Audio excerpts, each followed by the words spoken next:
നമസ്കാരം, ഞാൻ doctor P V Majeed. Doctor M health ടോക്കിലേക്ക് സ്വാഗതം. ഗാസ്ട്രൈറ്റിസ് ആമാശയത്തിലെ പ്രൊട്ടക്റ്റീവ് ലൈനിങ് ആയ ഗാസ്ട്രിക് മുക്കോസയുടെ വീക്കം, ഇറിറ്റേഷൻ അല്ലെങ്കിൽ ഇറോഷൻ എന്നിവ കൊണ്ടുണ്ടാകുന്ന അസുഖം ആണ്. ഈ അവസ്ഥ പെട്ടെന്ന് സംഭവിക്കാം, അക്യൂട്ട് ഗാസ്ട്രൈറ്റിസ്, അല്ലെങ്കിൽ കാലക്രമേണ വികസിക്കാം, ക്രോണിക് ഗാസ്ട്രൈറ്റിസ്. ഇത് ആമാശയത്തിലെ സംരക്ഷിത പാളിക്കും അസിഡിക് അന്തരീക്ഷത്തിനും ഇടയിലുള്ള സാധാരണ സന്തുലാവസ്ഥയെ തടസ്സപ്പെടുന്നു. ഇത് ചികിത്സിച്ചില്ലെങ്കിൽ അൾസർ, രക്തസ്രാവം അല്ലെങ്കിൽ ആമാശയ ക്യാൻസർ എന്നിവയ്ക്കുള്ള സാധ്യത വർദ്ധിപ്പിക്കുന്നു. 6 തരം ഗാസ്ട്രൈറ്റിസ് ഉണ്ട്. 1. Acute gastritis. NSAIDകൾ, മദ്യം പോലുള്ള ഇറിറ്റൻസ് അല്ലെങ്കിൽ അണുബാധ മൂലം ഉണ്ടാകുന്ന പെട്ടെന്നുള്ള വീക്കം എന്നിവയാണ് ഇതിന്റെ ലക്ഷണം. 2. Chronic gastritis. ഇത് ദീർഘകാല വീക്കമാണ്. പലപ്പോഴും ഇത് ഹെലിക്കോബാക്ടർ പൈലോറി, H. പൈലോറി അണുബാധ മൂലമുണ്ടാകുന്നത്. 3. Erosive gastritis. ഇതിൽ ആമാശയ പാളിയുടെ വീക്കം, ഇറോഷൻ എന്നിവ ഉൾപ്പെടുന്നു. 4. Autoimmune gastritis. ഇതിൽ രോഗപ്രതിരോധ സംവിധാനം ആമാശയ പാളി കോശങ്ങളെ ആക്രമിക്കുന്നു. ഇത് പലപ്പോഴും വൈറ്റമിൻ B12 കുറവിലേക്ക് നയിക്കുന്നു. 5. Atrophic gastritis. ഇത് വിട്ടുമാറാത്ത വീക്കം, ഗാസ്ട്രിക് ഗ്ലാൻഡുലാർ കോശങ്ങളുടെ നഷ്ടം എന്നിവ ഉൾപ്പെടുന്നു. 6. ഫ്ലിഗോമനസ് ഗാസ്ട്രൈറ്റിസ്. അടിയന്തര വൈദ്യസഹായം ആവശ്യമുള്ള അപൂർവവും ഗുരുതരവുമായ ബാക്ടീരിയ അണുബാധയാണിത്. ഗാസ്ട്രൈറ്റിസിന്റെ സാധാരണ ലക്ഷണങ്ങൾ: വയറുവേദന അല്ലെങ്കിൽ അസ്വസ്ഥത, വയറ് വീർക്കൽ, ഓക്കാനം അല്ലെങ്കിൽ ഛർദി, വിശപ്പില്ലായ്മ, ഏമ്പക്കം, ദഹനക്കേട്, കറുത്ത മലം, ക്ഷീണം എന്നിവയാണ്. ഗാസ്ട്രൈറ്റിസിന്റെ പ്രധാന കാരണങ്ങൾ: H. പൈലോറി അണുബാധ, NSAID, ഇബുപ്രൂഫൻ, ആസ്പിരിൻ പോലുള്ളവ, അമിതമായ മദ്യപാനം, physical stress, bile reflux, auto immune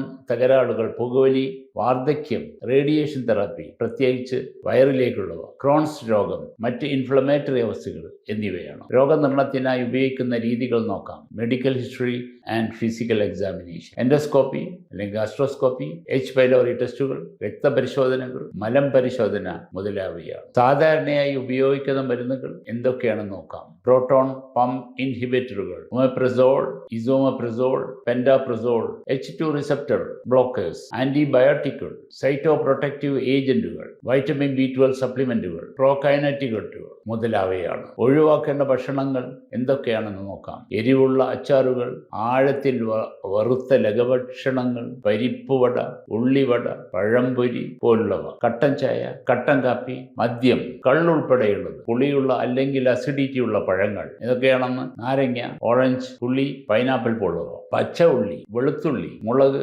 കുരുമുളക്, ബേക്കറി ഉൽപ്പന്നങ്ങൾ, കാർബണേറ്റ് പാനീയങ്ങൾ, സോഡ, കുപ്പിയിലാക്കിയ ജ്യൂസുകൾ, സോസേജുകൾ, സലാമി, അമിതമായ ഉപ്പിട്ട ഉണക്കമീൻ, വിനാഗിരി, തക്കാളി, എണ്ണ കൂടുതലുള്ള കറികൾ, പാക്ക് ചെയ്ത ലഘുഭക്ഷണങ്ങൾ, മധുരപലഹാരങ്ങൾ, ചുവന്ന മാംസം, സ്പൈസീസ്, ചീസ് മുതലായവ. കൂടാതെ സെൻസിറ്റീവ് വ്യക്തികൾക്ക് ദോശ, പുളിച്ച മോര്, ക്യാബേജ് പോലുള്ള ഭക്ഷണങ്ങൾ അല്ലെങ്കിൽ അസിഡിറ്റി, ഗ്യാസ്, വയറുവീർക്കൽ എന്നിവയ്ക്ക് കാരണമാകുന്ന മറ്റേതെങ്കിലും ഭക്ഷണം താൽക്കാലികമായി ഒഴിവാക്കേണ്ടതാണ്. ഡെയിലി ഡയറ്റിൽ ഉൾപ്പെടുത്തേണ്ട ഭക്ഷണങ്ങൾ: മട്ട അരിയുടെ ചോറ് അല്ലെങ്കിൽ കഞ്ഞി, ചെറുപയർ, പഴുത്ത വാഴപ്പഴം, കുമ്പളം, പടവലങ്ങ, ചൂരയ്ക്ക, തേങ്ങാവെള്ളം, കരിക്ക്, ജീരകം, പെരുംജീരകം, പപ്പായ, വീട്ടിലുണ്ടാക്കുന്ന പുളിയില്ലാത്ത തൈര് അല്ലെങ്കിൽ മോര്, ക്യാരറ്റ്, തിളപ്പിച്ച ഇഞ്ചിവെള്ളം, തൊലിയില്ലാത്ത ചിക്കൻ, മത്സ്യം, അയലമത്തി പോലുള്ളവ, പയർ, ഓട്സ്, ചീര, മുരിങ്ങയില, തണ്ണിമത്തൻ, ബെറികൾ, ചുവന്ന ആപ്പിൾ, മത്തങ്ങ, മഞ്ഞൾ, ബ്രക്കോളി,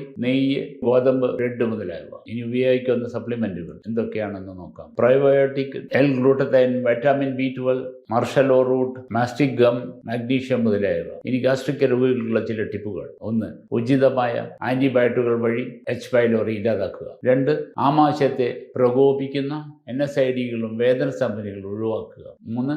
മദ്യവും പുകവലിയും പരിമിതപ്പെടുത്തുക. 4. ആസിഡ് ലോഡ് കുറയ്ക്കാൻ ഇടയ്ക്കിടെ ഭക്ഷണം ചെറിയ തോതിൽ കഴിക്കുക. 5. ശ്രദ്ധയോടെ ഭക്ഷണം കഴിക്കുക. സാവധാനത്തിൽ നന്നായി ചവച്ചരയ്ക്കുക. 6. രാത്രി ഉറക്കുന്നതിന് തൊട്ടുമുമ്പ് ഭക്ഷണം കഴിക്കുന്നത് ഒഴിവാക്കുക. ആസിഡ് റിഫ്ലക്സ് തടയാൻ ഒരു ദിവസത്തെ അവസാന ഭക്ഷണത്തിനും ഉറക്ക സമയത്തിനും ഇടയിൽ കുറഞ്ഞത് 2 മുതൽ 3 മണിക്കൂർ വരെ അനുവദിക്കുക. 7. യോഗ, ധ്യാനം അല്ലെങ്കിൽ ശ്വസന വ്യായാമങ്ങൾ ഉപയോഗിച്ച് സമ്മർദ്ദം കുറയ്ക്കുക. 8. വെള്ളം, തേങ്ങാവെള്ളം അല്ലെങ്കിൽ ബാർലി വെള്ളം എന്നിവ ഉപയോഗിച്ച് ജലാംശം നിലനിർത്തുക. 9. വയറിനെ ഞെരുക്കുന്ന ഇറുകിയ വസ്ത്രങ്ങൾ ഒഴിവാക്കുക. 10. അധികം ഭാരമുള്ള ഇത് കുറയ്ക്കുക. 11 പതിവായി പരിശോധന നടത്തുകയും എച്ച് പൈലോറി അല്ലെങ്കിൽ വിളർച്ച പരിശോധിക്കുകയും ചെയ്യുക. 12 ഭക്ഷണം കഴിഞ്ഞ ഉടനെ കിടക്കുന്നത് ഒഴിവാക്കുക. പകരം നിവർന്നു നിൽക്കുക അല്ലെങ്കിൽ ലഘുവായി നടക്കുക. 13 ഗാസ്ട്രൈറ്റിസിനോടൊപ്പം റിഫ്ലക്സും ഉണ്ടെങ്കിൽ വെഡ്ജ് പില്ലോ ഉപയോഗിക്കുക. 14 രാത്രി കുറഞ്ഞത് 7-8 മണിക്കൂർ ഉറങ്ങുക. പതിവായി ചെറിയ വ്യായാമങ്ങൾ ചെയ്യുക. നടത്തം പോലുള്ള ലഘുവായ ശാരീരിക പ്രവർത്തനങ്ങൾ ദഹനത്തെ സഹായിക്കുകയും സമ്മർദ്ദം കുറയ്ക്കുകയും ചെയ്യും. എന്നാൽ ഭക്ഷണത്തിന് തൊട്ടു പിന്നാലെ കഠിനമായ വ്യായാമം ഒഴിവാക്കുക. ഈ പ്രകൃതിദത്ത പരിഹാരങ്ങൾ വളരെ ഫലപ്രദമാകുമെങ്കിലും ഒരു ആരോഗ്യ സംരക്ഷണ വിദഗ്ധനെ സമീപിക്കേണ്ടത് നിർണായകമാണ്. ഈ വീഡിയോ നിങ്ങൾക്ക് ഉപകാരപ്രദമായെങ്കിൽ ലൈക്ക്, ഷെയർ, സബ്സ്ക്രൈബ് അല്ലെങ്കിൽ ഫോളോ ചെയ്യാൻ മറക്കരുത്. നന്ദി.